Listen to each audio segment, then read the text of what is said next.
أعوذ بالله من الشيطان الرجيم. بسم الله الرحمن الرحيم. إنما يخشى الله من عباده العلماء. وقال النبي صلى الله عليه وسلم: العلماء ورثة الأنبياء. حضاری بی نهایت گرامی، جوانان عزیز، باز هم بار دیگر شنیدن شهادت شیخ القرآن و الحدیث یعنی شیخ صاحب محمد حسن محسن را اولا برای فامیل و اقارب ایشان تسلیت میگویم، ثانیاً برای اقوام محترمشان.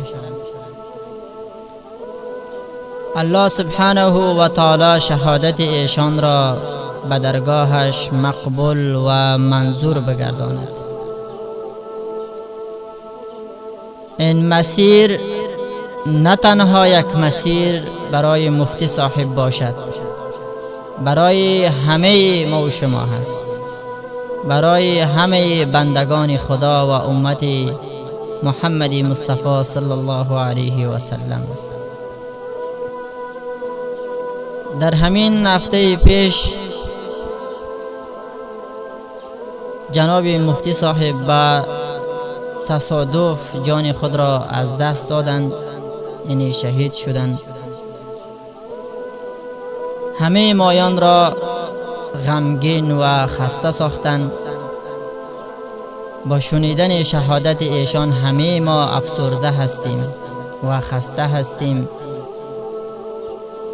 باز هم شهادت ایشان را الله سبحانه و تعالی به دربارش منظور و مقبول بگرداند. یعنی علما یک آب صاف و آب پاک و یک آب جاری هست، همه می تواند ازشان استفاده بکنه. وقتی که قطع شود نمی تواند کسی استفاده بکنه.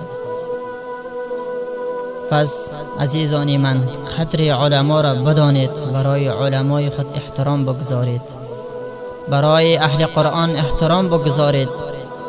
اون چند روزه هست، علما برای شما چند روزه هست، علما برای شما همیشگی نیست. اونها می رود، کاروان علما همیشه جاری هست، روان هست. علما رو به شهادت هست. پس ما تا زنده هست باید قدرش را بدانیم.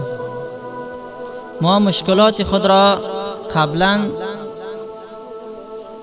از مفتی صاحب حل می کردیم، یعنی نزد مفتی صاحب می رفتیم، مشکلات خود را حل می کردیم. فعلا نیست. پس قدر علما را بدانیم. باز هم از الله می خواهم که برای بازماندگان ایشان صبر جمیل عطا نماید. السلام علیکم و رحمت الله و برکاته.